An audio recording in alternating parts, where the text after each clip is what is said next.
अस्सलाम वालेकुम third year class, कैसे हैं आप? उम्मीद है खैरियत से होंगे।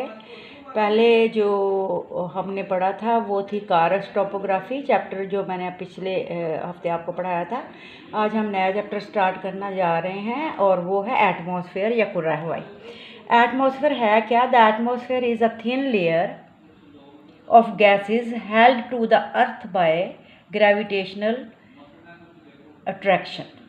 एफ जी मॉन्क हाउस की ये डेफिनेशन है। इसका मतलब है कि हमारी ज़मीन के गिर्द लिपटा हुआ हवा का गिलाफ जो मुख्तलिफ गैसों, खाकी ज़रात और आबी बुखारात पर मुश्तमिल है, कुर्रा हवाई कहलाता है।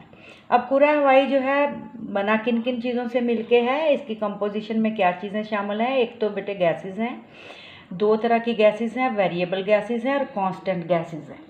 और वेरिएबल जो गैसेस हैं ये तगैर पजीर गैसें होती हैं, अगरचे बलिहाज हुजम कुर्रा हवा का बहुत ही कम हिस्सा है, यानी 0.05% से भी कम है, लेकिन इनमें से बाज़ गैसें बड़ी ही अहमियत की हामिल हैं और इनकी मकदार मुख्तलिफ औकात में मुख्तलिफ जगहों पर तब्दील होती रहती है, मसलन जैसे कार्बन डाइऑक्साइड गैस।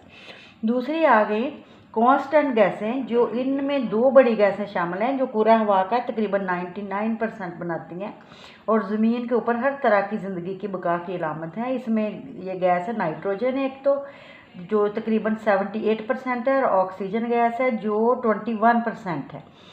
जो नाइट्रोजन गैस है बलिहाज मकदार सबसे बड़ी गैस है कुर्रा हवा की। ये एक तादीली गैस है जो बेज़रर है और बड़ी अहमियत की हामिल है, क्योंकि ये बैक्टीरिया के अमल से मुख्तलिफ नाइट्रोजनी अज्जा में तब्दील हो जाती है और पौधों की नशो नुमा के लिए बहुत ज़रूरी है।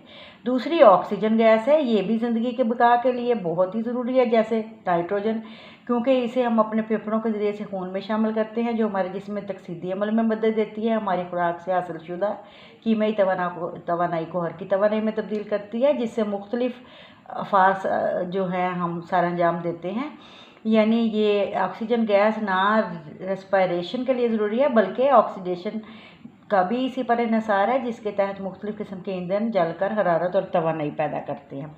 तीसरी आर्गन है, ये भी आर्गन गैस साफ़ और खुश्क हवा में तकरीबन 1% के करीब होती है। ये गैस माशी और तजारती मकासद के लिहाज से बाज़ कामों में इस्तेमाल होती है। और अब आ जाते हैं हम तीसरी चीज़ की तरफ। गैसों के मामले में ही इसमें ओजोन लेयर है। ये कुर्रा हवा की जो 4 लेयर्स हैं, सबसे नीचे वाली है ट्रोपोस्फेयर, हम अगले लेक्चर में इसके बारे में पढ़ेंगे, फिर स्ट्रेटोस्फेयर और फिर ओजोनोस्फेयर और फिर आयनोस्फेयर।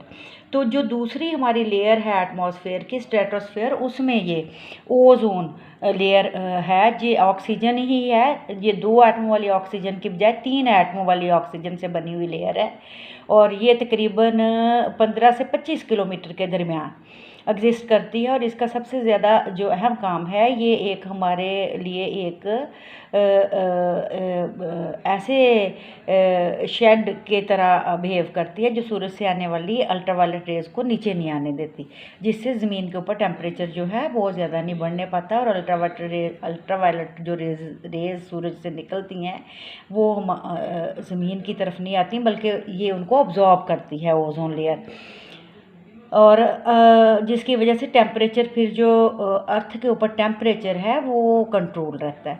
आगे अदर गैसेस एंड इम्प्योरिटीज़, इसमें और बहुत सारी गैसें हैं, जैसे मैंने आपको हमने पहले तो पढ़ी जो मेन बड़ी बड़ी गैसें थी, और दीगर गैसों के अंदर इसके अलावा कुर्रा हवा में और भी बहुत सारी गैसें हैं, जिनमें हाइड्रोजन है, हीलियम है, सल्फ़र डाइऑक्साइड है, नाइट्रोजन ऑक्साइड है, मीथेन है, कार्बन मोनोऑक्साइड वगैरह वगैरह है।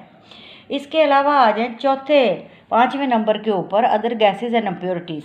इम्प्योरिटीज़ के अंदर कौन कौन सी चीज़ें आ जाती हैं? तकरीबन इन मिलावटों में धुआं, मिट्टी के बहुत छोटे छोटे ज़रात हैं जो हवा में मुअल्लक़ होकर इधर उधर हरकत करते रहते हैं। इसके अलावा कुर्रा हवा में लातदाद बैक्टीरिया, पौधों के खुलवी ज़रात और बाज़ नमकियाती ज़रात वगैरह भी इसके अंदर शामिल है। स्पेशली ये क्या करते हैं, मतलब वॉल्केनिक करप्शन से भी ये फ़िज़ा में जाते हैं पार्टिकल्स, और इनका भी ज़ाहिर है कोई ना कोई रोल तो है कुर्रा हवा के अंदर। तो इनका ये है कि ये सारी इम्प्योरिटीज़ जो वहाँ मिलकर कुर्रा हवा में एक अहम किरदार अदा करती हैं, ये अमले तकसीफ के दौरान एक मरकज़ यानी न्यूक्लियर का काम करते हैं, जिसके गिर्द पानी कतरों की शक्ल में जमा हो जाता है। सूरज से आने वाली रोशनी की किरणें जब इन ज़रात से टकराती हैं तो मुख्तलिफ तरह में फैली हुई रोशनी जिसके डिफ्यूज्ड लाइट में बदल जाती हैं। इनकी वजह से रोशनी की किरणें बिखर कर नीली रोशनी के पैदा करने का बायस बनती हैं, जिसकी वजह से हमें आसमान का रंग नीला नज़र आता है। और जब आतिशबाज़ी वगैरह के फटने के बाद हवा में ऐसी मिलावटों और ज़रात की मकदार बहुत ज़्यादा हो जाती है, तो जिसकी वजह से इन ज़रात की वजह से पैदा होने वाले मज़ाहिर फिनोमिनाज भी बहुत वाज़ेह हो जाते हैं, जैसे सुबह और शाम के वक्त उफ़क़ पर सुर्ख रंग की रोशनी या जर्द रंग की रोशनी वगैरह वगैरह। तीसरे नंबर पे आ जाए हम, गैसेस हमने पढ़ लिया है, मैंने आपको थोड़ा सा बता दिया है।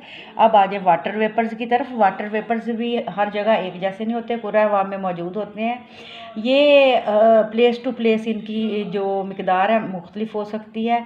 वाटर बॉडीज़ वाले इलाकों में, हाई टेम्परेचर वाले इलाकों में, और जहाँ पर फॉरेस्ट हैं वहाँ उन इलाकों में, घने जंगलात के इलाकों में ये ज़्यादा होंगे जहाँ वेजिटेशन है, और ऐसे इलाके जो सहरा हैं जहाँ वेजिटेशन नहीं है और यहाँ वाटर बॉडीज़ भी नहीं है, उन इलाकों में इनकी मिकदार कम हो गई या टेम्परेचर भी लो है।